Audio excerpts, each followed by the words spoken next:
Last night I dreamed that my family and I were living in what was supposed to be a huge futuristic looking mansion, but it looked like a futuristic mansion designed by someone living in the 1970s, kind of the way James Caan's home looks in Rollerball, the original Rollerball.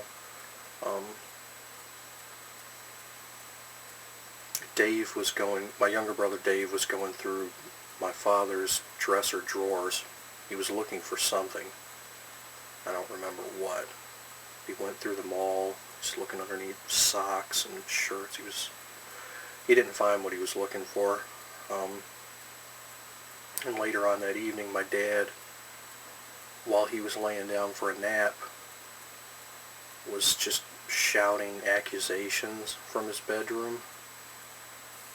He was shouting them loud enough so that Dave and I, who were having a conversation in my bedroom, could hear all of these, and they were just chock full of profanity. They were disgusting. And finally, even though he was right, even though Dave had been going through his drawers, I'd had enough, and just shouted back at him, just shut up, and shouted a bunch of high volume profanity back at him, and then he was just quiet after that.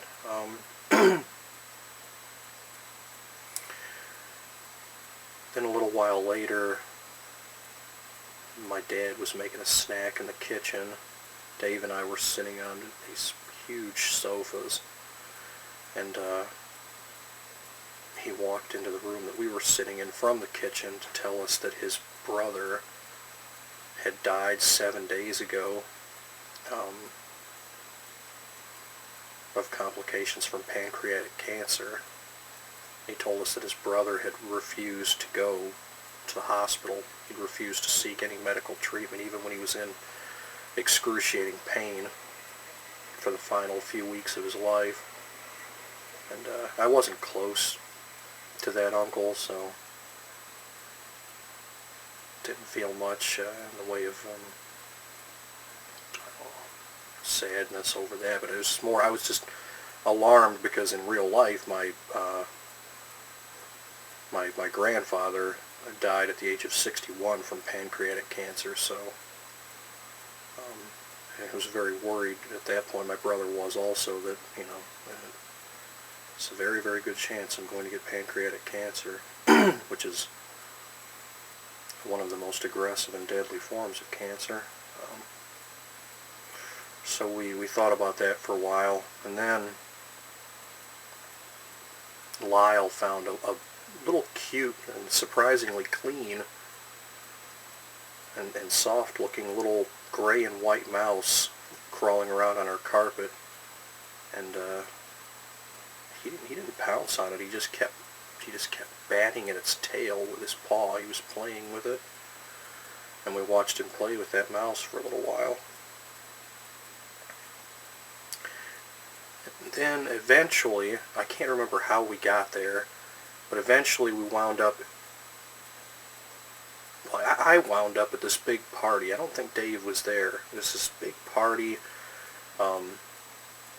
Drinks were being served, and there was all these wealthy people around me, and there was a big screen TV that was showing highlights from Jim Carrey's film career, and I was seated on a couch next to Bill Maher, and Bill Maher is cracking jokes about some of the outfits that Jim Carrey's had to wear in his career. I think they were showing highlights from Batman Forever on the screen at that moment.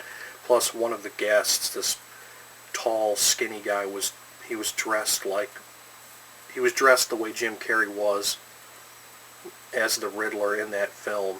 It was a very tight, revealing outfit, so everybody was kind of snickering over that. But yeah, Bill Maher just kept cracking jokes about not only that guest's outfit, but some of the outfits Jim Carrey's had to wear throughout his career.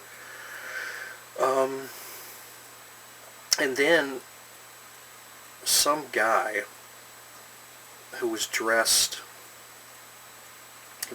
like a like a magistrate, a 17th century magistrate. He had the wig and the robe. He told everybody to pipe down for just a moment, and then he unrolled this prop. It looked like, an old scroll, and he started reading this this introduction for the lady who was my boss in real life. And he's saying all of these nice things about her, and I'm assuming, okay, well, she's going to... this party must have been hosted by her. And I'm assuming, once he's finished with his introduction, that she's going to emerge from somewhere or come down the stairs into this room and join us. And for some reason, he decided to read the introduction with a Chris Farley impression. He's doing his best to sound like Chris Farley, even though he's dressed like a 17th century magistrate. And,